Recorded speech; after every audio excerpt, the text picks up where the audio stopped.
Hello, welcome to Throwback Thursday, where we talk about events in history every Thursday. We also have Fun Friday, where we do random events in history you suggest. In this episode, we are talking about Lincoln's funeral train arriving in Springfield, Illinois.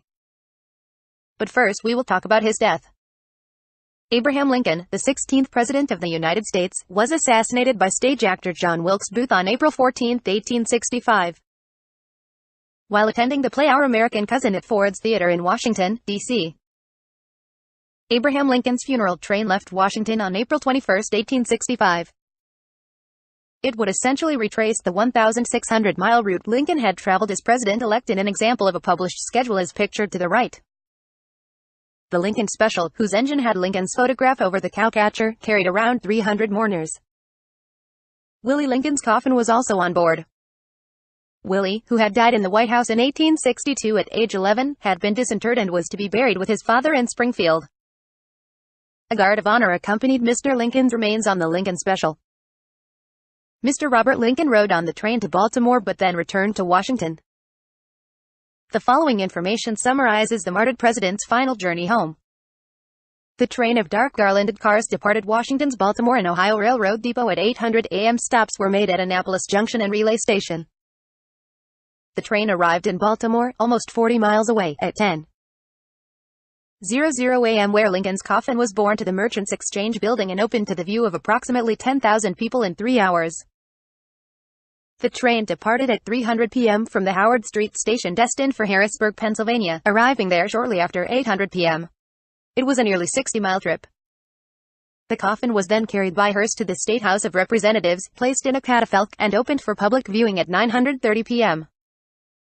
At 1,000 a.m., 40,000 people lined Harrisburg streets to watch the hearse carry the coffin back to the depot.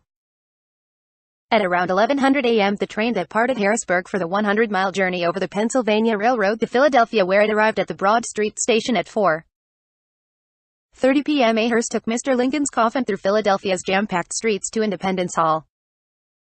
There, the coffin was placed in the same place where the Declaration of Independence had been signed. Viewing that evening was by invitation only. Long lines of the general public began forming by 500 a.m. At its greatest, the double line was 3 miles long and wound from the Delaware to the Schuylkill. Philadelphia officials estimated 300,000 people passed by Mr. Lincoln's open coffin. The wait was up to 5 hours. So many people wanted to view Mr. Lincoln's body that police had difficulty maintaining order in the lines. Some people had their clothing ripped, others fainted, one broke her arm. The Lincoln Special departed Philadelphia from Kensington Station at 4:00 a.m. headed for New York, which was an 86-mile trip. While in New Jersey, the train passed through Trenton, Deans Pond, Princeton, New Brunswick, Metuchen, Rahway, Elizabeth, and Newark.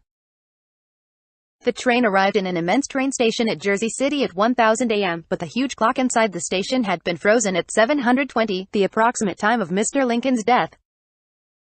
Mr. Lincoln's coffin was removed from the railroad car and taken across the Hudson River by ferry. It was then borne to City Hall, where it was carried up the circular staircase under the rotunda. The coffin was then placed in a black velvet dais. The public was admitted after 100 p.m. At one point, more than 500,000 people waited in line to view Mr. Lincoln. On this day, a photograph of Mr. Lincoln in death was taken. To view it. At about 2:00 p.m., Mr. Lincoln's coffin was placed on a magnificent 14-foot-long funeral car. It was drawn by 16 horses wearing long blankets. A funeral procession began and went up Broadway to 14th Street, over to 5th Avenue, up 5th to 34th Street, and across 34th to 9th Avenue to the Hudson River Railway Depot. 75,000 ordinary citizens marched in the huge procession through New York's jam-packed streets. Windows along the route rented for up to 100 a person. When the procession neared Union Square, it passed Theodore Roosevelt's grandfather's home, where the 6.5-year-old future president was viewing the proceedings from a second-store window. Shortly after 4:00 p.m., the funeral train was on its way again, this time headed for Albany, 141 miles away. During this leg of the journey, the train was pulled by a locomotive named the Union, and the pilot engine was named the Constitution.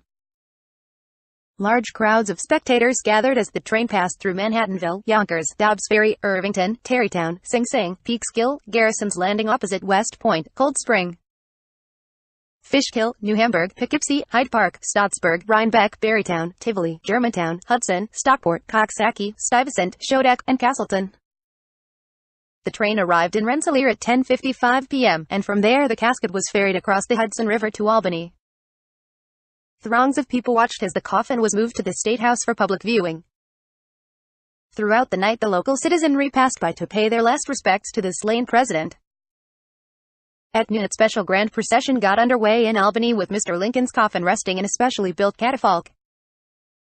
On this day Mr. Lincoln was drawn by 6 white horses. At 4:00 p.m. in the afternoon the funeral train departed Albany headed for Buffalo and a 298-mile trip via the New York Central Railroad. Great crowds gathered as the Lincoln Special passed through Schenectady, Canajoharie, St. Johnsville, Little Falls, Herkimer, Utica, Rome, Oneida, Syracuse, Rochester, and others. Lincoln's hometown was reached the May 3rd, and the train pulled into the Chicago and Alton Depot on Jefferson Street. Mr. Lincoln would lie in state in the State House's Hall of Representatives, the same room in which he gave his famous House Divided speech. Mr. Lincoln's face had become further discolored, and Thomas Lynch, an undertaker, using rouge chalk and amber restored the face to near normal color. Shortly after 1000 a.m. the doors were opened to the long line of mourners. Additionally, hundreds of people gathered around Mr. Lincoln's home where his horse, Old Bob, now 16 years old, and his dog, Fido, had been brought back for the day. That's all for today. Make sure you stay tuned for tomorrow so you can see the very first Fun Friday.